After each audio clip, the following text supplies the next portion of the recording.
would never have taken sport professionally if I didn't see what had happened to my brother. When I sort of saw that his dreams got taken away from him so quickly, Dad said, you can either pick up the tools or pick up a rugby ball and I'll back you, and I just trained really hard and got to where I am.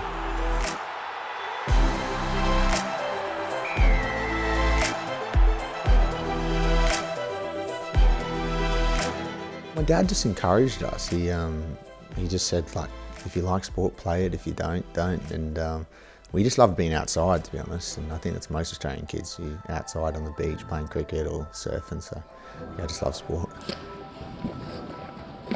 My brother went over to be in the Sheffield Wednesday Academy, and I had an opportunity to go there actually when I was 14. He went, he was 16, and I was just like, no, I don't want to play soccer. Like, I can't be bothered. And all my mates are playing rugby, so I decided to take up rugby and ended up being okay at it. I was just a young kid, still playing a bit of sport here and there, was never taking it seriously. And then sort of when he come back for his Christmas holidays, he had a really bad car accident, put him in a coma, induced coma for 3 weeks. Doctors had to like take off his bone plate, get his brain swelling down and stuff.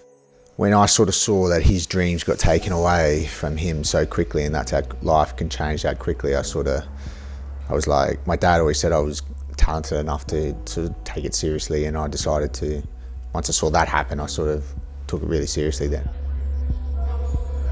I got the first verse of Rod Stewart, Forever Young song, tattooed on me, on my ribs, because I remember the day when Pat had to come off the drugs to basically either start breathing for himself or he wouldn't have woken up. And I remember me and my dad sitting in the ICU ward. I remember Dad on the radio that was playing at the top said, oh, I love this song. Like, this is a really nice song. I wish Pat could hear it. And about 2 hours later, like, Pat just randomly woke up after being in a coma for 3 weeks, yeah. So that song, yeah, means a bit.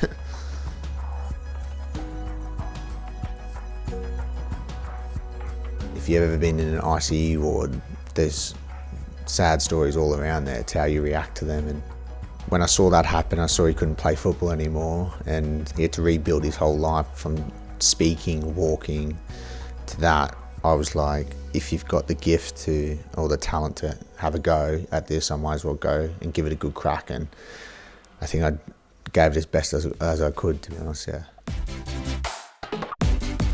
I still remember the call I got from London Irish. I was surfing in Noosa in Queensland, and I had a Skype call with them, and Dad was like, you better get your head around going over there. Like, it's long winters, it's cold, it's wet. So yeah, I got my head around it. It was still a culture shock when I first come over, and rugby's a lot harder, I find, over here. But I don't have any regrets, so I wouldn't change it, yeah. George had a big impact on my career, to be honest. Probably the biggest impact he had was when I was at London Irish in the championship year. He taught me a lot about actually how to get the most out of the forwards, and how to talk to them, and how to treat people with respect, and all that sort of stuff. And he just took time into trying to develop me as a person, rather than and doing that, knowing that would reward me on the field. Meehan looking for territory. He's given that a hefty wallop. Is he going to get the bounce here? What a kick! He is! It found touch. Meehan is celebrating. I remember when I got into rugby, Dad said, you can only play rugby if you kick both feet. So I've always sort of just trained it. It just makes my kicking sessions a lot longer. You got to do both instead of one.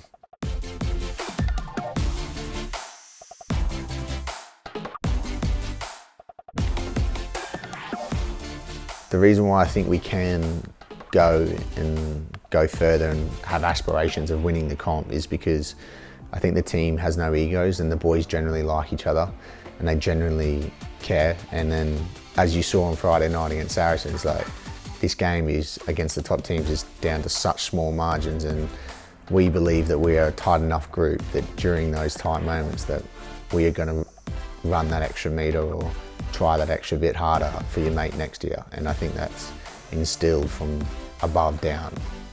So I think that's why we can take Gloucester as far as we want to.